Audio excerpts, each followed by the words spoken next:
Alright. Okay, apparently the video stopped, but like, I guess part two. Still reacting though. Gave up on a student at her previous school, and that led to her having to run away and start a new life. She's pledging to never make the same mistake again. Now let's skip ahead to one of the newer episodes. Season 12, episode 21, Lighthouse Louie, where Mrs. Puff has SpongeBob organize all the stuff she keeps in the... Why would she have a file about herself? Organize all the stuff she keeps in the school's lighthouse. There's lots of interesting things hidden in the background, but the first thing that caught my eye was this file labeled Mrs. Puff. It makes sense for a teacher to have files on all their students, but why would she have a file about herself? But let's remember, she's not Mrs. Puff. That's a fake identity she created. And I'm willing to bet all of her fake identification documents are in this file. Back in No Free Rides, she just gives SpongeBob a license that she already had for him. So she clearly makes these licenses and would probably know how to make fake identifications. But that's not the only hint about Mrs. Puff's past in this lighthouse. There is something in here that directly confirms all of this. As SpongeBob swallows all of Mrs. Puff's junk, we see something very interesting for only a few frames.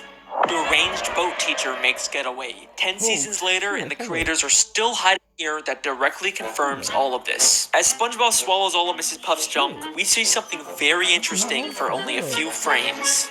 Deranged... October 21st. Okay, so film 21st. October 12th post. Deranged boat teacher makes getaway. Distracts authorities with balloon animals. Shit. Boat teacher makes getaway. 10 seasons later, and the creators are still hiding stuff about Mrs. Puff fleeing her old life. It might not look like it at first, but we actually get a ton of new information from this newspaper. This is from the New Kelp Post, which tells us Mrs. Puff originally lived in New Kelp City. Then there's a caption that reads, distracts authorities with balloon animals. And do you remember that clip from the beginning? I hope I still remember how to do this. Yeah. So whenever Mrs. Puff makes a getaway or commits a crime, she leaves behind a balloon animal to distract the police. I'm telling you guys, these writers don't just do stuff randomly, they have reasons for everything. And the most damning piece of evidence from this newspaper is actually the picture of Mrs. Puff. Kind of a strange photo, right? We have seen this exact same photo of her before. In the episode No Free Rides, when she imagines what would happen if SpongeBob got his license. Local consensus places the blame on this negligent, selfish driving instructor. This means that this isn't just her imagination of what might happen. This is also her remembering what happened when she lived in New Kelp City and prematurely gave one of her students a license. And I'm willing to bet that the fish reporting the news is the exact same one who reported about her in New Kelp City. Let me explain. We know from the episode Whatever Happened to SpongeBob that reporters from the Bikini Bottom News can also work for the New Kelp City News. But the real reason I think this is because of his hair. In the entire show, we have never seen this fish reporter with hair before. Why would the creators go out of their way to add that detail? Because Mrs. Puff isn't imagining him as he looks now. She's remembering him from years ago when he used to have hair, when he reported about her in New Kelp City. Mrs. Puff has been running from her past ever since, and is now forced to relive her experience with an unteachable student through SpongeBob. But reliving this trauma has pushed her to the point of complete insanity. And trust me when I say that you have no idea how delusional she actually is. Part 2. The insanity of Mrs. Puff. Another running gag throughout the series is Mrs. Puff's occasional nervous breakdowns or moments of insanity because of SpongeBob, and they get more severe as the show continues. At first, she did care for SpongeBob, but in the newer episodes, she literally tries to kill SpongeBob just to get him out of her life. Even SpongeBob just walking up to her gives her severe PTSD. Hi, Mrs. Puff. Hit the brakes! SpongeBob! Watch the tree! Left! Wait, Mrs. Puff, we're not driving. But these mostly seem like just one-off moments, and for the most part, Mrs. Puff is still a functioning member of society, right? I'm going to show you that she's actually much more insane and delusional than you may think. And some of the episodes she's in take place entirely in her own head. If we're talking about how insane Mrs. Puff is, there is no better place to start than the episode Doing Time. Once again, SpongeBob fails the boating test and causes destruction and chaos, which leads to Mrs. Puff going to jail. SpongeBob keeps breaking into jail to try and bust her out, but Mrs. Puff actually prefers being in jail over teaching him. We actually get another interesting line about Mrs. Puff's past in this episode. Okay, You can do this, Puff. You can get through this without losing your sanity. Oh, that's a road we don't want to go down again. So we know that Mrs. Puff has lost her sanity in the past, probably from her previous terrible student. But it seems like she's recovered since then, except in this episode, she has a complete mental breakdown. SpongeBob keeps appearing in impossible places until she gets thrown into solitary confinement, where each wall of the room transforms into a giant SpongeBob face. And then the episode ends in a way that's so weird and confusing that it rivals the infamous gorilla episode ending. As Mrs. Puff freaks out, she's suddenly transported back into the beginning of the episode when SpongeBob was taking the test. Except this time, SpongeBob gets arrested instead of her. Help! Help! No! This is not a good time! No! I can't believe it. It was all a dream. I'm not going to jail. Why would you go to jail? You already did your time.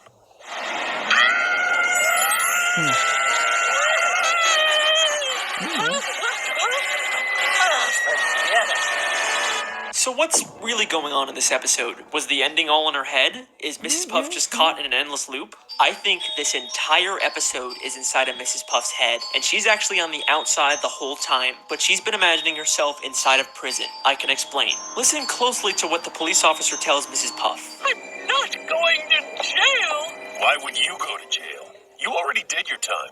Why would you go to jail? You already did your time. And then revealing she's still in a prison uniform despite being on the outside. So this scene is obviously inside of her head, which means everything we see is symbolic. And if we can understand the symbolism of it, we can understand what's really going on with Mrs. Puff. Notice how she's suddenly wearing a black and white striped prison uniform, even though the entire episode she's been wearing this orange jumpsuit. Why would the creators go to the extra effort to draw a whole new prison uniform for her? Well, we've seen her wear this black and white prison uniform before. The very first time she went to prison back in season 1, episode 7, Hall Monitor. So when the police officer says, "You've already done your time," he's referring to the first time she went to jail. But why is she still wearing that uniform outside of prison? Well, she may have gotten out of jail, but she was by no means free. Having to teach SpongeBob is a prison in itself. And she manifests that by believing she's in jail and wearing a prison uniform despite being on the outside. This entire episode, every time SpongeBob magically appears, is all inside of her head. She is completely delusional, and hints that she's experiencing these hallucinations don't stop there. Just 6 episodes later, she goes to a house party SpongeBob throws, and while everyone is talking and having a good time, in the background we see she's literally sitting by herself talking to an ice sculpture of SpongeBob. You can't tell me this isn't intentional. I mean, look at this.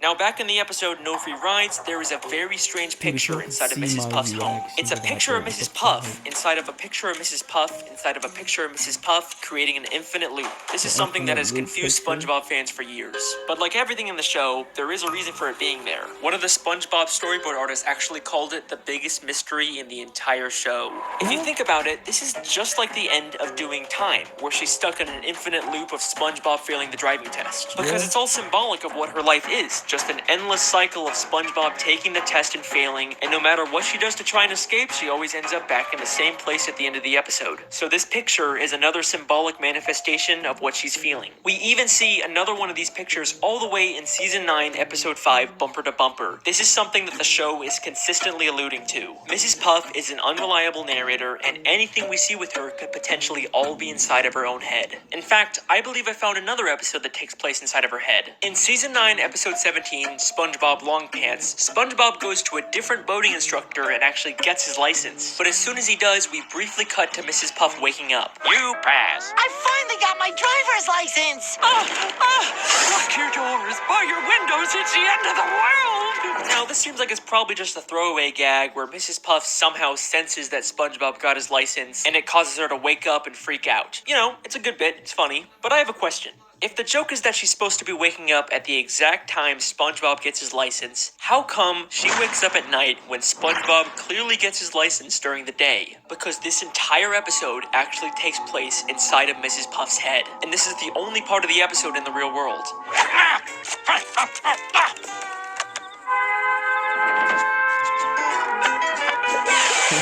I don't know what that was all about, but I'm glad it's over. But let me pause for a second. I'm sure some of you are already wondering if this contradicts my previous SpongeBob video, The Television Theory. If you haven't watched that one, the gist of it is that the entire show is a documentary television show, and everything we see is actually being secretly filmed by scuba divers. And there's a ton of evidence to support it. I'm very proud of that video. You should definitely check it out. But if everything's supposed to be from a camera, then how are we seeing things from inside Mrs. Puff's head? And In fact, how do we see dreams and flashbacks and thought bubbles? Well, I think the simple answer is that even though we view the show through an objective camera lens, the world itself still follows the rules of a cartoon. You can never tell another living soul.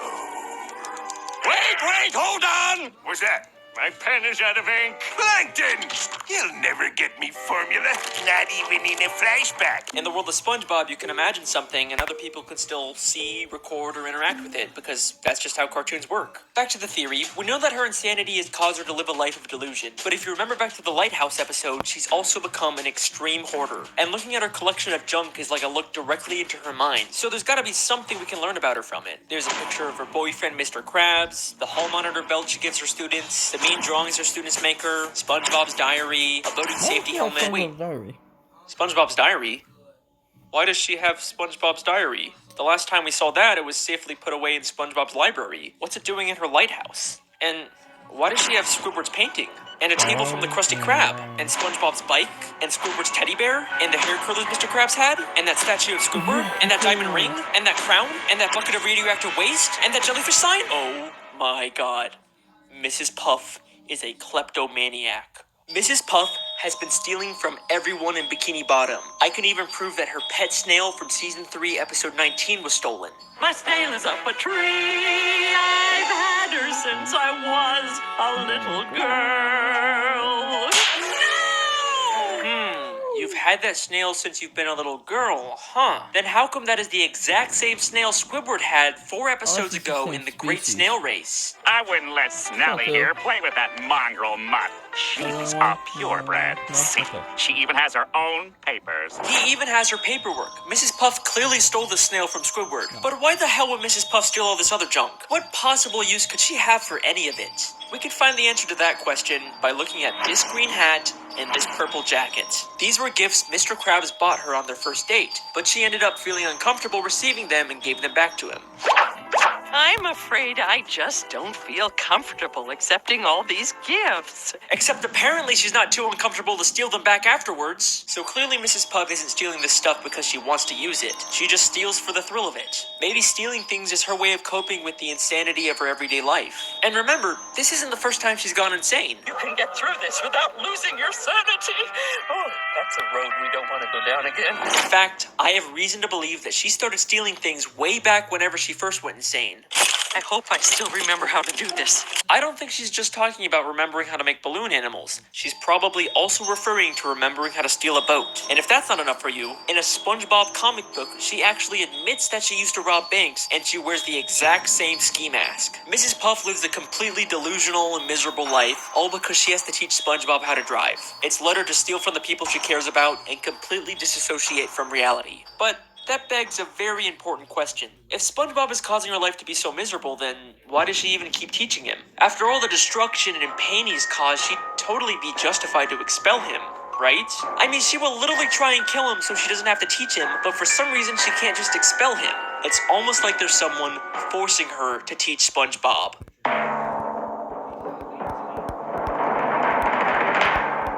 Back to the episode No Free Rides. After prematurely giving SpongeBob a license, she steals his boatmobile so he can't hurt anyone. In the end, this causes her to get arrested and go to jail, but then SpongeBob tells her this. And besides, the warden says she'll let you go early if you do her a favor. What's that? Free driving lessons! She'll get to leave prison early if she gives free driving lessons. That seems like an oddly specific requirement. And that's not the only time this gets mentioned either. In Season 9, Episode 5, Bumper to Bumper, we get this scene. Yeah? If only SpongeBob could pass his boating test, he'd be out of my life once and for all.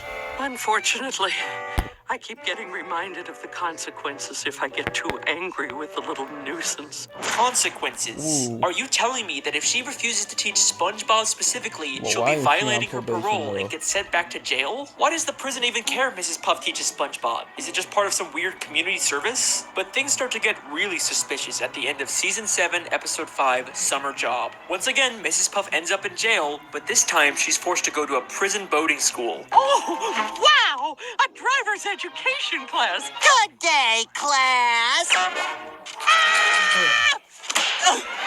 must be having a nightmare! What's he doing here? Dear Mrs. Puff, I'm following in your footsteps and got a job as a driver's ed teacher for the summer. Who in their right mind would hire SpongeBob to do this after he's literally destroyed the city countless times while driving? Is this just another one of Mrs. Puff's delusions? Or is the prison intentionally forcing her to be around SpongeBob just to torture her? I mean, look at the way the guard forces her to sit there and listen to him. Get me out of here!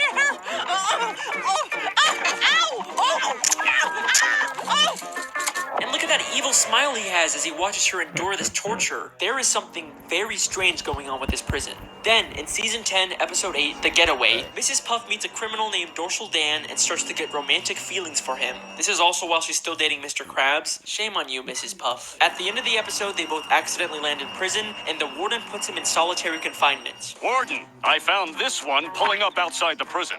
Dorsal Dan, a notorious getaway driver. Toss him in the clink.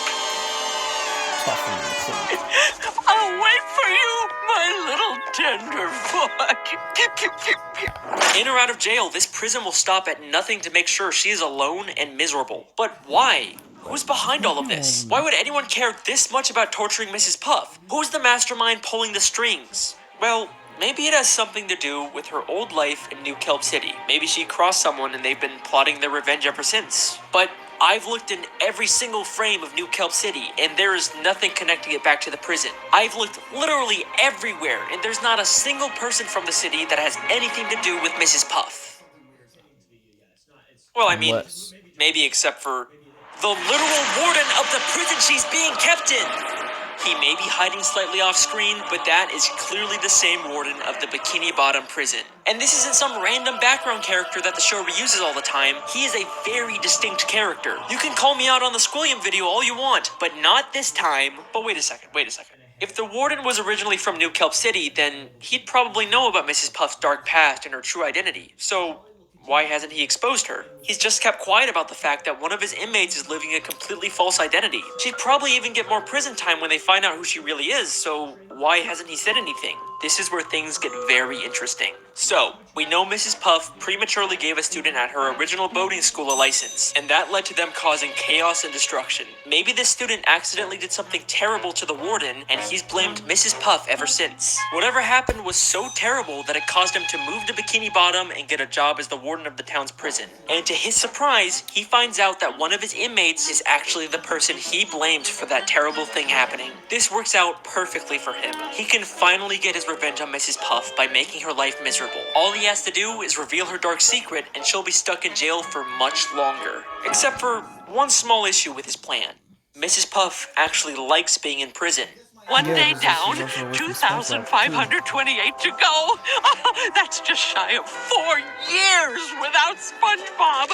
I'm going to enjoy this. So, he comes up with a new plan. Keep Mrs. Puff's secret and let her out of prison early, but only under the condition that she has to teach SpongeBob. He's literally turning her normal life into a prison. And he makes sure going back to prison to avoid SpongeBob isn't even an option for her anymore, because he'll make sure that SpongeBob is always in there with her. And he's not gonna let her escape and start a new life like she did in New Kelp City. He makes sure to give her an ankle bracelet that doesn't let her leave Bikini Bottom. I can't even leave town without violating my parole. He is the mastermind who's been controlling everything this entire time. But guess what? His insidious plan doesn't even end there. This is not the first time we've seen the warden character. We first see him in Season 4, Episode 2, Krabs vs. Plankton. In this episode, Plankton slips on some water in the Krusty Krab and decides to sue Mr. Krabs for everything he owns. And then guess who shows up out of nowhere and offers to be Mr. Krabs' lawyer? I really need is a good lawyer. Hello, did somebody say lawyer? Richard A. Bottomfeeder, attorney at law. I couldn't help but notice that despicable display. Richard A. Bottomfeeder, the warden of the Bikini Bottom prison, is also apparently a lawyer? That's kind of strange. Those both sound like major careers. You usually wouldn't imagine someone being both. Then he says he'll be Mr. Krabs' lawyer completely free of charge. So, how much is this gonna cost me? Actually, I won't charge a dime unless we win. Well, that's awfully generous of you, Richard. He seems very confident that he can win the case, but right before he goes to court, he slips on some water and says SpongeBob will have to be Mr. Krabs' lawyer now. Oh, this is gonna be a slam dunk. Mr. Krabs' lawyer, speak to me. Wrapped with pain, can't move. Looks like you're gonna have to handle this one, son. He tells SpongeBob that he has to represent Mr. Krabs, even though he himself called SpongeBob a liability. Actually, SpongeBob, we won't be needing any testimony from you. Why, you'll be more of a liability than an asset. But it's okay, because apparently all SpongeBob needs to win is inside of Richard's briefcase. Everything you need to win is in this here case. Really? Everything?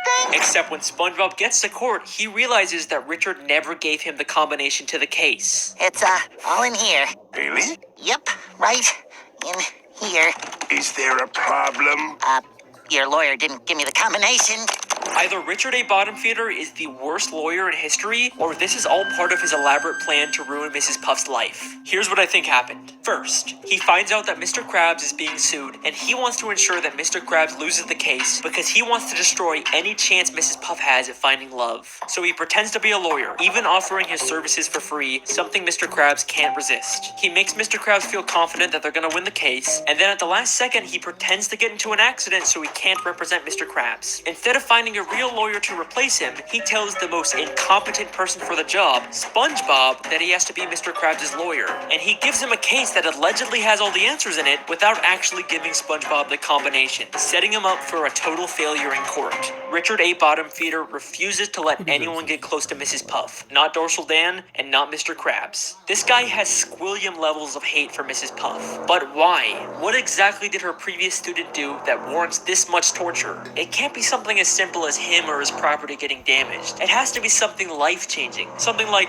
losing a loved one because of the student's reckless driving. And I think the show gives us one last hint about who this might have been. All the pictures of Mrs. Puff's house are very meaningful to her. She's got photos of Mr. Krabs, her pet snail, and of course those infinitely looping photos that told us so much about her mental state. But there is one more photo in this house that might be the key to this entire conspiracy. In season 12, episode 14, Plankton's Old Chum, we see a photo of someone we've never seen before on Mrs. Puff's wall. There's some surprising similarities between this character and Richard. The green color, the red bow tie, the overall fancy, serious appearance. It clearly isn't the same person, but maybe this is someone related to Richard, like a father, a son, or a brother that Mrs. Puff's former student killed. And the reason she keeps a photo of him up is to have a permanent reminder to never make the same mistake of giving someone a license who doesn't deserve it.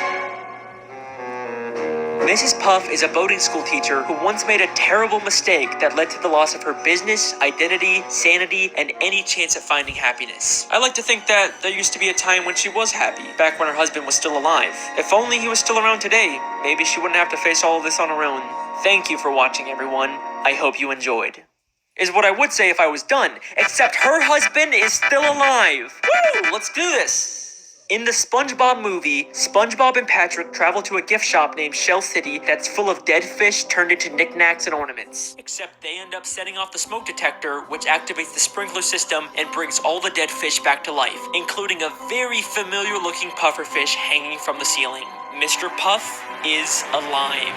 Well, wait a second. If he's alive and he escaped, then why hasn't he gone back to Mrs. Puff? Why is she still alone? Because remember, she ran away from their home in New Kelp City and started a new identity. So sadly, Mr. Puff has no way of finding her. The tragedy of Mrs. Puff's story is that her happiness is just a city away, but she can never even leave town because that would violate her parole. Richard A. Bottomfeeder probably even knows her husband is alive and is making sure they're never reunited. As the name says, Richard really is a bottom feeder.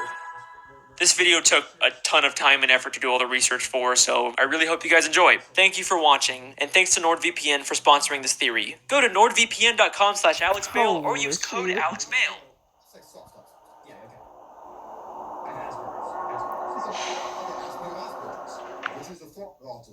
Holy shit. Have you ever spent hours online shopping for an item you want? ModeSense is here to help you save. Are the Bikini Bottom citizens the result of nuclear radiation? Who is Pearl's mother? What and more with just one theory. Get ready for the darkest SpongeBob conspiracy you'll ever. SpongeBob conspiracy. Guess I'm the SpongeBob guy now. That's all I make. You guys sure love these SpongeBob theories. Alex Bale out with another video. The makers of SpongeBob interfere to put in their own message to brainwash you people. Squilliam sends the doctor in. He's not really a doctor. He's just trying to infiltrate that little round thing on his head there. Oh my God. Thank God for Alex Bale. Look at that. He's helping me prove my point. You know what? That is awesome. Maybe some of you love them a little too much. You know, I got other videos, right? I make films and stuff too. Anyone want to watch those? Anyways, by far the most popular SpongeBob theory out there is the Bikini Atoll nuclear radiation theory. It's pretty simple. It's been confirmed that Bikini Bottom is actually beneath a real-life place called Bikini Atoll. From 1946 to 1958, the United States did nuclear tests there, devastating the area and leaving it radioactive even to this day. The theory states that the reason why the citizens of Bikini Bottom can talk and have formed advanced societies is because of mutations caused by these nuclear tests. And that's about the whole theory. Even though there's tons and tons of videos about it, none of them actually go in depth with it or really look through the show for evidence. But y'all know that if Alex Bale is making a theory on it, then it's not going to be some baby surface level analysis. I will watch every single episode of SpongeBob. I will read every page of the goddamn Wikipedia. If I'm making a theory on it, then you guys know it's going to be good. And once I really started looking into this theory, I realized that there is so much more here than anyone thinks. Get ready, because today we're going to be solving the biggest mysteries in the history of SpongeBob SquarePants and changing the way you look at the entire show. So without further ado, let's begin the theory.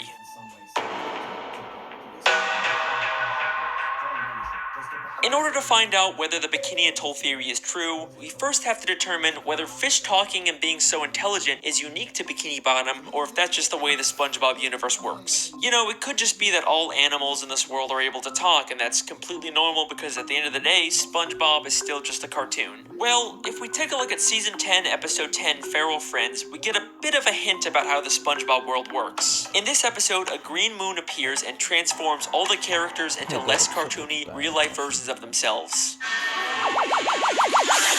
SpongeBob? Patrick?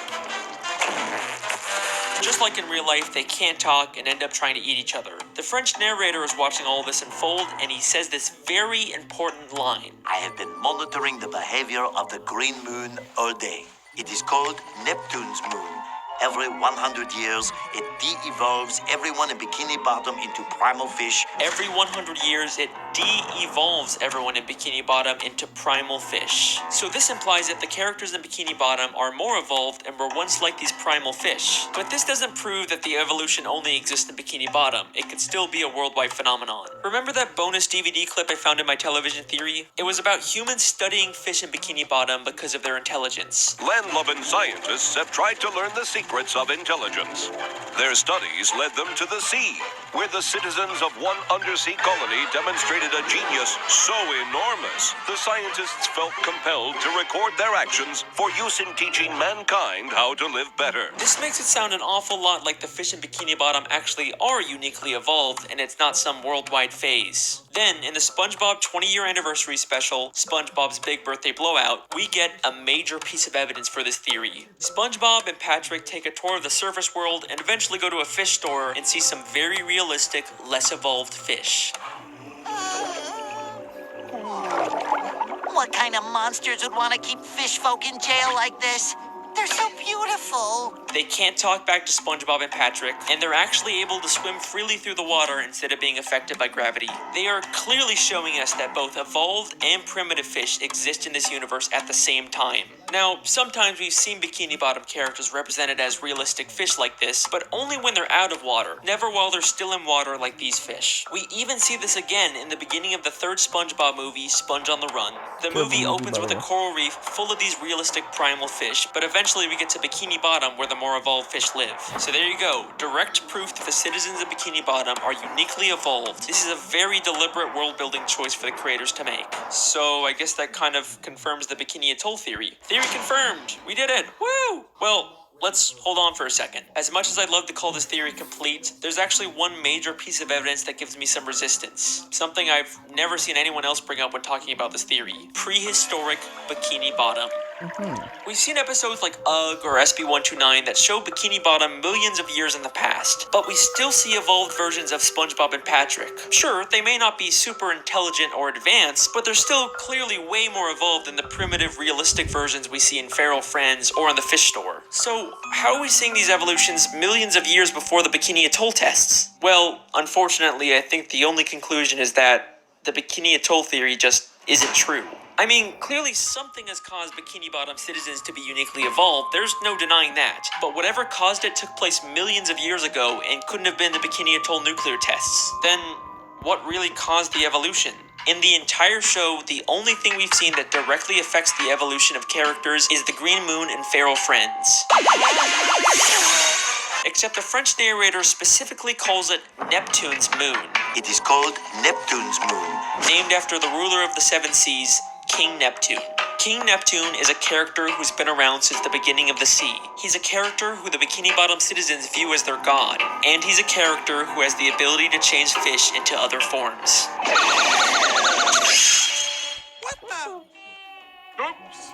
King Neptune used his magic to turn the fish of the sea into more evolved subjects for him to rule over. He's the one who's been behind it all this time. Now, I could spend this entire video talking about King Neptune and his weird continuity and contradictions in the show, but I'll save that for another theory. What I'd much rather talk about are the implications of having evolved and primitive fish coexisting in the sea. Now, we know that this evolution isn't specific to just Bikini Bottom. We've seen different cities and places far across the ocean that still have talking fish, which makes sense because the marine life in Bikini Bottom has evolved to resemble humans, so it's no surprise that just like humans, they've expanded beyond Bikini Bottom and colonized other areas of the sea. But now, I have an interesting question for you. What is the relationship between evolved fish and primitive unevolved fish? Well, they probably just peacefully coexist in the sea without bothering each other. You know, just like real-life humans and animals. Wait a second.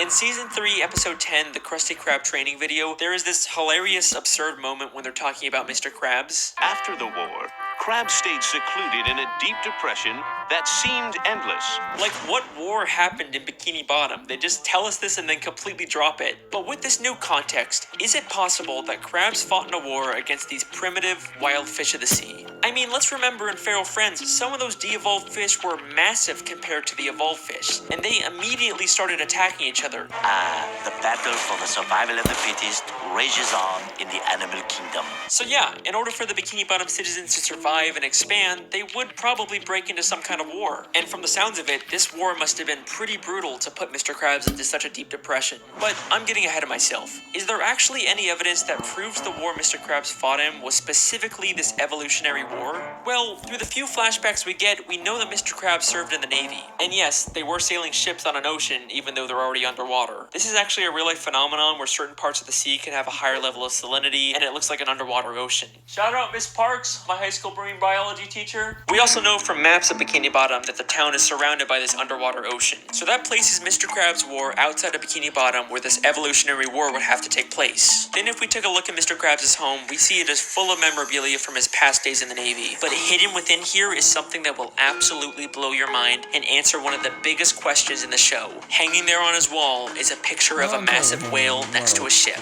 You don't think that could be... No, it can't be. Pearl's mother?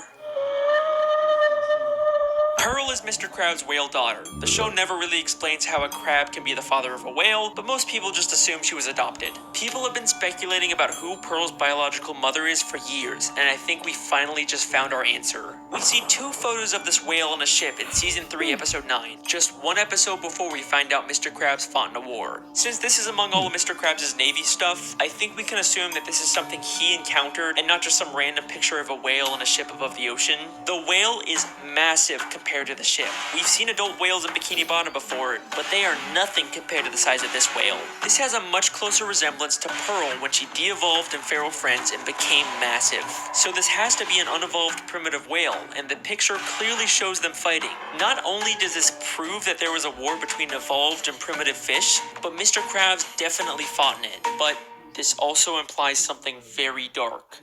Mr. Krabs killed Pearl's mother. The only direct reference we get in the show to Pearl's mother is one of Mr. Krabs' many sayings, Mother of Pearl. Mother of Pearl! Mother of Pearl! Holy Mother of Pearl! He uses it in place of something like holy crap or dear God, only saying it when something truly shocking or terrible happens, because he knows the terrible thing that happened to Pearl's mother. Why did Mr. Krabs go into such a deep depression after the war? Because he's haunted by what he's done, and the smoking harpoon to prove it is right there on his wall. So, that leaves us with an important question. Why did he adopt Pearl? After he killed her mother, he probably realized she had an infant daughter who had the evolutionary genes. Instead of leaving her to die, he adopted her as his own, all while keeping the dark secret that he was responsible for her mother's death. Woo! Childhood ruined yet? Well, don't worry, there's still time for this theory to get even worse. Now's your chance to remove yourself before things get really dark. The part where things get really dark. Still here? Okay, so here's a fun question. What's the deal with all the pets in Bikini Bottom? How come most fish are basically humans, but a snail or a worm acts like a pet? Well, just like humans have domesticated wild animals, it should be no surprise that evolved fish have domesticated primitive fish as pets. Unlike the massive primitive fish that the Bikini Bottom citizens had to go to war with, there's also smaller primitive fish like jellyfish, snails, spirit worms, seahorses, and clams that the Bikini Bottom citizens were able to form a symbiotic relationship with. Aww, and I thought you said this was gonna be the dark part, Alex. They're living peacefully together. That's nice. Okay, you got me. Here's another fun question. Where do the citizens of Bikini Bottom get their food? I mean, sure, some of it is plant-based, but there sure does seem to be an awful lot of meat-based food under the sea. I think you know where I'm going with this. The Bikini Bottom citizens eat primitive fish. Haha, it's not cannibalism if they're less evolved than you, right? There's no moral dilemma there. In Season 3, Episode 13, we see direct proof of this when the characters go fishing for primitive clams. This is something completely normal in this world. And then there's the chum bucket, which sells chum. Chum is literally just ground up fish. The show isn't even hiding this. Now, we don't really see too much of the meat harvesting side of Bikini Bottom, and I'm not surprised they're keeping it on the DL, you know, with the whole cannibalism thing. But there is one secret to making food that is kept more secret than anything in Bikini Bottom. The best kept secret in the entire show. You already know what I'm gonna say. The Krabby Patty secret formula. Throughout the show, there's been lots of contradictory evidence about the Krabby Patty secret formula. In Season 4, Episode 7, Mr. Krabs says it's an old family recipe. Your mother knows the Krabby Patty formula? Of course she does. It's an old Krabs family recipe. But in Season 5, Episode 1, apparently Mr. Krabs discovered it on his own by accidentally mixing random ingredients together. He could have made it and then told his mom. I've done it. I discovered the perfect patty batter. Sometimes it's a secret formula, sometimes it's a book, sometimes it's a secret sauce, and any glimpse we get of the formula is just random nonsense. There is a ton of contradictory evidence out there, but I think this might all be intentional. In order to throw people off, Mr. Krabs has spread misinformation about the Krabby Patty formula. In fact, he's already done this in Season 3, Episode 18 by hiding a fake formula for Plankton to find that says he's the secret ingredient. Mixed together with the most important ingredient of all, 4 heaping pounds of freshly ground plankton? And the contradictions aren't just inside the show. Even one of the SpongeBob crew members once said that Krabby Patties are vegetarian and contain no meat. But I've always been a little suspicious about what the creators say. They've also said that they're not allowed to show fish as food, except they clearly do with chum, clam fishing, and all the many, many gags where fish turn into food. It's almost like they're not allowed by Nickelodeon to publicly acknowledge this because that could create a controversy, but they could still sneak this dark secret into the show. So, what is the true secret ingredient? Where does the meat really come from? It's strange, we never really see Mr. Krabs get the meat delivered, or at least go out himself to get it. It's almost like he has all the meat he needs stockpiled somewhere. What primitive meat can Mr. Krabs have access to? Maybe he's been holding on to something from the war. What could Mr. Krabs have killed during the war that he doesn't want anyone to find out about? Something big enough to supply him with meat for years without needing more. What could that be? You really gonna make me say it? Mr. Mr. Krabs is using Pearl's dead mother's carcass to make Krabby Patties. Woo! We did it! Yeah, we solved the mystery! We did it! I'm so glad. Season 1, Episode 15, Sleepy Time. Mr. Krabs has a dream that he's on a boat fishing for a massive dollar. This is his memory of killing Pearl's mother, except now all he sees her as is money. And take a guess what name he calls the dollar. What you doing, Mr. Krabs? I'm picking Neptune's pocket. What are you talking about? I'm talking about cold hard flipping cash. It's the mighty Moby Dollar. Moby Dollar, a direct reference to Moby Dick, a story about hunting a whale. Are you kidding me? And that is the evolution theory. I warned you guys this would be a dark one. The Bikini Atoll theory, King Neptune, Pearl's mother, the Krabby Patty formula, we hit everything in this theory. Even if you don't agree with all of it, you gotta admit a lot of this makes sense. Eugene Krabs' aspirations for money and greed have caused him to do terrible, terrible things. At least his love for Pearl seems to be real, so maybe there's some small amount of good in him. And even though Pearl's mother probably provides tons of meat, eventually he's gonna run out and he'll have to face what he's done. Well, unless of course there's another whale he has access to. Nope. No. No. Mr. Krabs wouldn't do that. He loves Pearl. He's not just raising her for Krabby Patty meat. Even Mr. Krabs isn't that much of a monster. From every side I've ever seen to the sweetest sound I've heard, I'd gladly give up everything for all the money that I've earned. Huh. Well, alrighty then, that's the end of that theory. Just gonna end it here before there's any more dark plot twists. You guys have been insanely supportive with these SpongeBob theories, so I guess I have to make more. I've been your host, Alex Bale. Thanks for watching.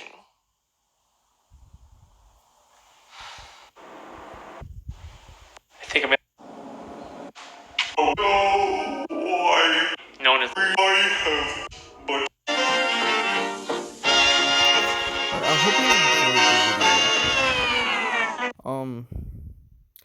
I hope you enjoyed the video. I hope y'all enjoyed the video. This little 40-minute video of me just, reacting to a SpongeBob and me watching 2 SpongeBob conspiracy theories and talking about SpongeBob. Hope y'all enjoyed. Leave a like, definitely subscribe with post notifications turned on. It's been Iscaresimps. Peace.